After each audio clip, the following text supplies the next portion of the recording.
ضرب کھا کے جو قاتل کو پلائے شربت، ضرب کھا کے جو قاتل کو پلائے شربت، زیب دیتا ہے اسے ساقی کوثر ہونا، زیب دیتا ہے اسے ساقی کوثر ہونا۔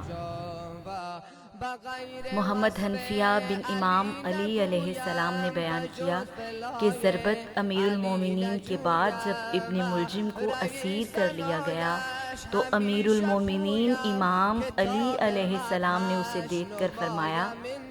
میرا قاتل گھبرایا ہوا لگتا ہے، اس کو شربت پلاؤ۔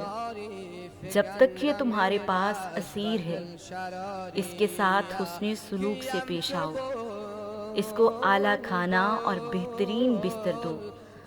اگر میں حیات رہا تو مجھے اختیار ہے کہ میں اسے سزا دوں یا معاف کروں، اور اگر میں تم میں نہ رہا تو پھر خدا کا حکم پورا کرنا، لیکن اس کی لاش کو نہ جلانا اور نہ ہی اس کے اعضاء کاٹنا، کیونکہ اے میرے بچوں، اللہ حد سے بڑھ جانے والوں کو پسند نہیں کرتا۔ علی اسم ارجا علی اسم الجوا علی شفیع